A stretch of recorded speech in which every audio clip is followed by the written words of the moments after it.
आप सब बच्चों को एक सूचना बताया जा रहा है और आज 23 मार्च है ना। तो भारत सरकार का तुगलकी फरमान जारी हुआ है कि आप सब बच्चों का विद्यालय फिर बंद किया जा रहा है क्योंकि कोरोना बढ़ रहा है। शांत रहिए कि आपका विद्यालय आज से 31 मार्च तक विद्यालय बंद रहेगा, ठीक है। और आप सब लोगों को बताना चाहेंगे कि यही काम पिछले साल भी हुआ था कि एक हफ्ते के लिए लॉकडाउन किया जाएगा जब आपका एनुअल एग्जाम चल रहा था, और तब से लेके पूरा साल जो था वो विद्यालय बंद हो गया, जिससे आपकी पढ़ाई बहुत ज्यादा नुकसान हुआ। और इस साल जब विद्यालय खुला, आपने किताब कॉपी अपना सारा व्यवस्था कर लिया, तब हमारे तुगलकी फरमान जो हमारे सरकार हैं वो अब आदेश कर दिए कि अब फिर जो है कि ये विद्यालय फिर बंद होगा। माननीय योगी आदित्यनाथ महाराज जी, मैं आपसे पूछना चाहता हूं कि आप बच्चों के भविष्य के साथ और जो प्राइवेट अध्यापक विद्यालय में पढ़ा के अपनी रोजी रोटी कमा खा रहे हैं, उनके पेट पे लात क्यों मार रहे हैं? इन बच्चों के भविष्य के साथ खिलवाड़ क्यों कर रहे हैं? ठीक है, कोरोना अगर बढ़ रहा है, विद्यालय बंद था, पूरे साल में किसी एक अध्यापक ने, किसी एक प्रबंधक ने कभी भी विद्यालय खोलने के लिए कोई धरना प्रदर्शन नहीं किया और हम लोगों ने पूरा सपोर्ट किया। लेकिन बीच में अगर कोरोना फैल रहा है तो मैं आपसे पूछना चाहूंगा कि जब गोरखपुर महोत्सव आप करा रहे थे तब कोरोना फैल नहीं रहा था। जब आप आके यहाँ पे इलाहाबाद के प्रयागराज में कुंभ का मेला लगवा रहे थे तब कोरोना नहीं फैल रहा था, जहां पे करोड़ों लोग स्नान करने गए। और अभी हरिद्वार में महाकुंभ का आयोजन आप करवा रहे हैं तब कोरोना नहीं फैल रहा है। बिहार में चुनाव हो रहा है तब कोरोना नहीं फैल रहा है। और विद्यालय जो बच्चों का सबसे देश की रीढ़ की हड्डी होते हैं, जिनकी बुनियादी शिक्षा, प्रारंभिक शिक्षा आप बिल्कुल बर्बाद कर दिए हैं पिछले 2 साल से, और अब जाके फिर लॉकडाउन आप लगा रहे हैं। तो आपसे पूछना चाहेंगे कि बच्चों के भविष्य के साथ आप मैच क्यों खेल रहे हैं? ये जितने भी बच्चे हैं, अगर 1 मार्च आप 1 अप्रैल बोले हैं, 1 अप्रैल तक अगर विद्यालय नहीं खुला तो इन सारे बच्चों को लेके मैं रोड पे बैठ जाऊंगा। ये मैं आपको खुला चैलेंज कर रहा हूं, क्योंकि बात सिर्फ मेरे तक का नहीं है, इन सारे बच्चों का भविष्य है। और इन सारे बच्चों का भविष्य आप लोग अंधकार में डाल रहे हैं। आप लोग खुद नहीं चाहते हैं कि देश का बच्चा पढ़े, पढ़ के कुछ लायक बने। आप लोग अपना, जब रैली निकालना रहेगा, चुनाव रहेगा, तो कोरोना आपके पास नहीं रहता है। और जब आपको लगेगा कि आपके विपक्ष में लोग खड़े हो रहे हैं तो आप कोरोना का ड्रामा करा के विद्यालय को सबसे पहले आप बर्बाद कर रहे हैं। आप बताइए, विद्यालय में, आप गोरखपुर जिले में 193 लोगों ने अपने विद्यालय की मान्यता निरस्त करा लिया।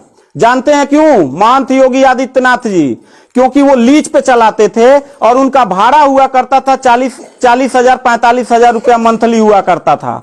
वो भाड़ा न चुकाने के वजह से, चूंकि मालिक को भाड़ा चाहिए, उन लोगों ने अपनी मान्यता निरस्त करा दिया।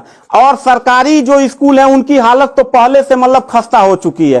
तो ऐसे कंडीशन में गार्जियन करे तो क्या करे, और हम अध्यापक करे तो क्या करें? ये जितने भी 16-17 स्टाफ हैं, इन सब लोगों की रोजी रोटी चलती है इन बच्चों के और इस विद्यालय के संस्था से।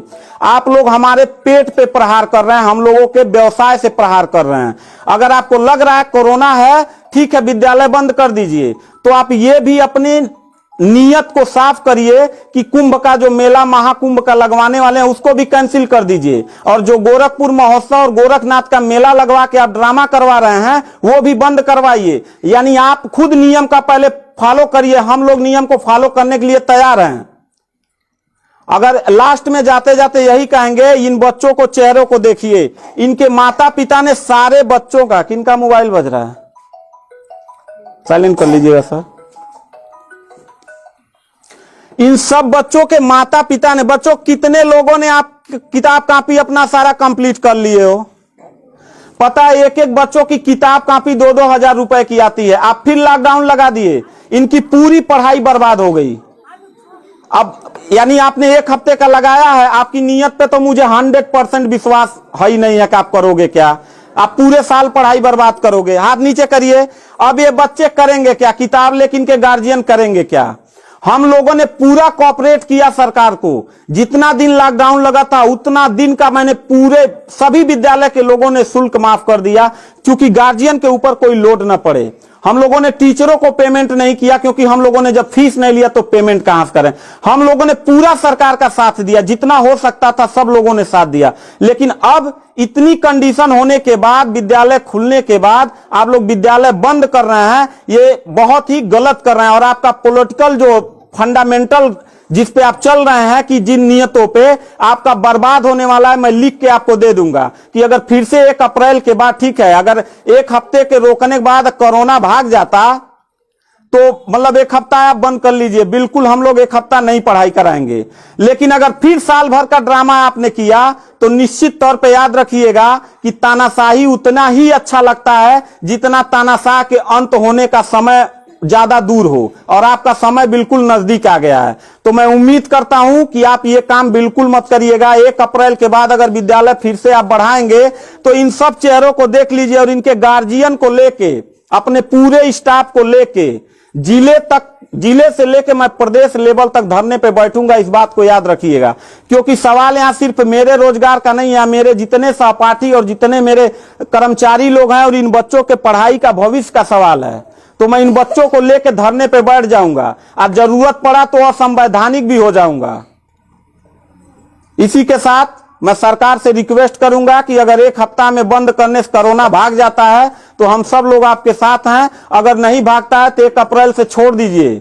हम लोगों को कोरोना होगा, मरेंगे, क्या करेंगे वो हम लोगों की रिस्पांसिबिलिटी है। आपको इतना चिंता करने की जरूरत नहीं है, क्योंकि कोरोना में लॉकडाउन लगाने के बाद खाना हम ही लोग पहुंचाएंगे, लोगों के आने जाने की व्यवस्था हम ही लोग करेंगे, उनके दवा दारू की व्यवस्था हम ही लोग करेंगे। आप सिर्फ ड्रामा करेंगे, सिर्फ थरिया पिटवाएंगे और मोमबत्ती जलवाएंगे, इससे ज्यादा तो आपकी कुछ औकात है ही नहीं है। तो मैं उम्मीद करता हूं कि 1 अप्रैल के बाद आप विद्यालय खोल दीजिएगा। इन बच्चों के भविष्य के साथ आप लोग खिलवाड़ मत करिएगा।